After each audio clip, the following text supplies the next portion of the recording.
Ya tenemos el concepto de lo que es la integral definida y la integral indefinida. Entonces vamos a mirar las propiedades para después empezar a ver los métodos y poder calcular millones de integrales.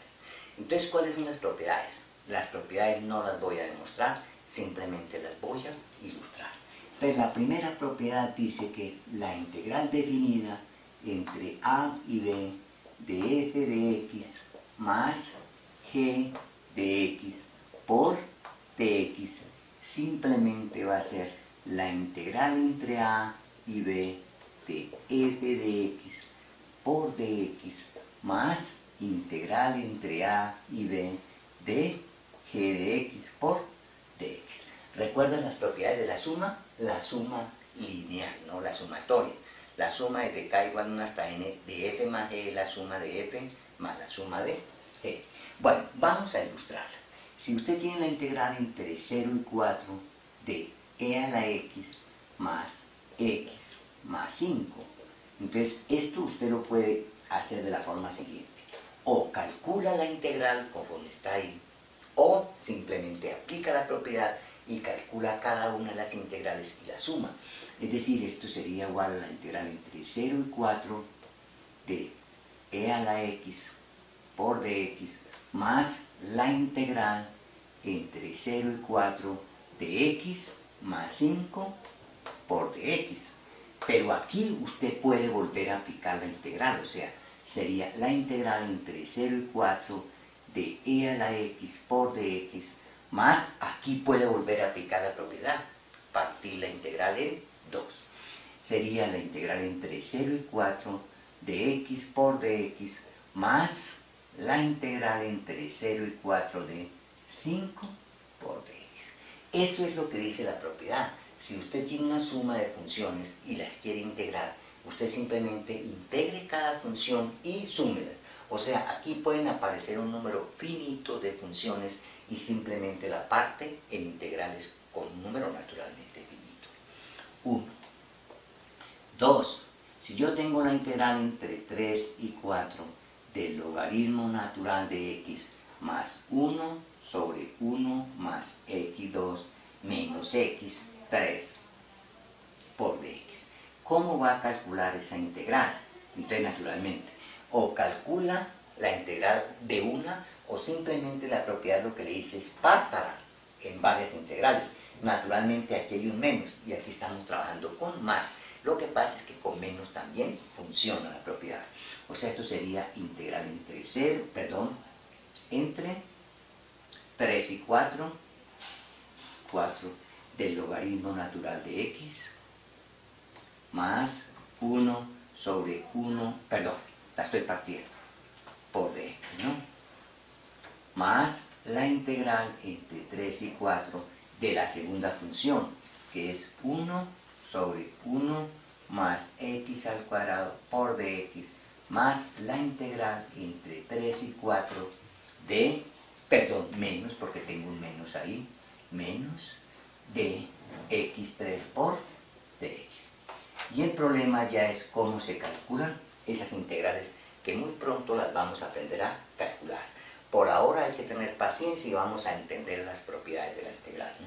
Ahora, lo mismo, entonces si está menos, ¿no? Si está más, pues es la suma de las integrales. Eso quiere decir lo siguiente, que si yo tengo una resta en lugar de una suma, que quede muy claro, si yo tengo una resta, 2, si yo tengo la integral entre a y b de f de x menos g de x y quiero calcular esa integral, si no quiero solucionarla aquí completamente la función, la puedo partir en dos integrales, pero con resta, ¿no? F de x por dx menos la integral entre a y b de g de x por dx. O sea, para generalizar, mejor dicho, si yo tengo la integral entre a y b de f de x más o menos g de x, entonces simplemente esto a qué va a ser igual. Generalicémosla, o mejor no generalicémosla, sino escribámosla en una sola. O sea, sería la integral entre a y b de f de x por dx más si está sumando y menos si está restando naturalmente. Integral entre a y b de g de x por dx. Pero que quede muy claro que aquí pueden aparecer en función. Por ejemplo, yo tengo aquí 0, 4. Aquí que tenga x3 más raíz de x menos seno x menos coseno x. Ahora observe, vea, todas estas funciones son seccionalmente continuas y en particular todas son continuas. Entonces esta integral existe. Naturalmente las hipótesis f y g funciones seccionalmente continuas, naturalmente. ¿Y esto a qué va a ser igual? Entonces la primera integral entonces sería 0, 4 de x3 por dx. Y si somos rigurosos serían más esta integral con todas estas. Entonces esa la partiría como esta integral menos esta y luego partiría cada una de esas. Pero eso me conduce a lo mismo, ¿no? A que yo puedo decir que es la integral de este más la integral de este menos la integral de este y menos la integral de este, ¿no? O sea, sería más la integral entre 0 y 4 de raíz de x por dx menos la integral entre 0 y 4 del seno x y menos por dx, ¿no?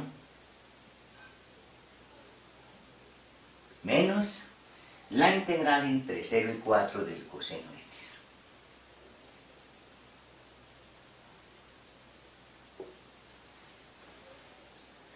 Ahora, que quede muy claro, aquí también esta propiedad funciona para las integrales indefinidas, que quede muy claro. Entonces simplemente las integrales indefinidas, la propiedad de una vez en las integrales indefinidas, que ya tengo el concepto de las integrales indefinidas. Entonces ya sé que aquí juega más, menos. Entonces aquí lo mismo, si yo tengo la integral indefinida de f de x más o menos g de x, pues simplemente esta integral, o sea, el cálculo de la integral, que quede muy claro, las funciones deben ser seccionalmente continuas, el cálculo de la integral se reduce a calcular cada una de ellas y sumarlas, o restarlas.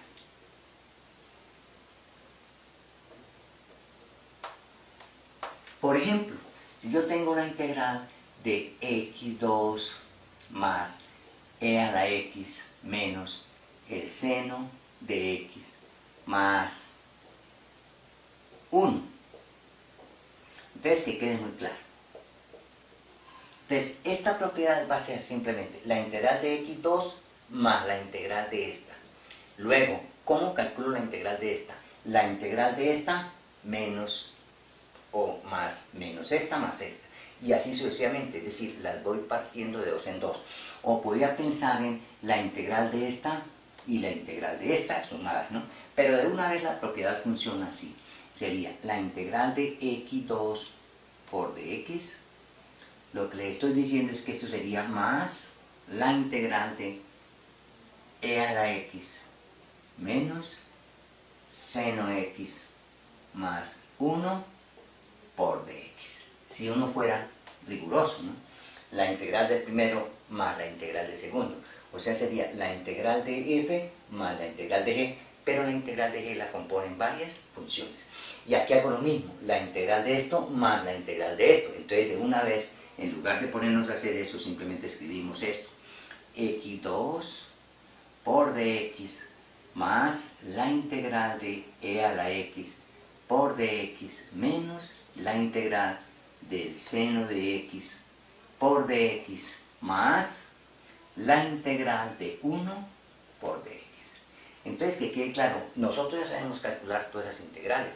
La integral de x2, una función primitiva de x2, ¿cuál es? Entonces implementa, este es x3 sobre 3 más una constante c1. La integral de esto, una función cuya derivada sea esto, es e a la x más una constante c2, menos la integral del seno es menos el coseno, y entonces simplemente aquí me queda coseno de x con signo La derivada del coseno es menos el seno más una constante. Y la integral de 1 simplemente es x. Y entonces todas esas constantes las reunimos en una constante y la escribimos de esa forma. Entonces, que quede claro, cuando nos encontremos con esta integral, si no queremos partirla, simplemente es la integral de esto, que es x3 sobre 3, la integral de este, que es este, la integral del seno es, la integral del menos seno es coseno, porque la derivada del coseno es menos seno, la integral de 1 es x, porque la derivada de x es 1, y más la constante. Cada una tiene una constante, pero la podemos agrupar en una sola, porque constante más constante más constante va a ser constante. Entonces, que quede muy claro la propiedad de integral definida y la propiedad de integral indefinida, que pueden haber varias funciones y la propiedad funciona. Hasta pronto.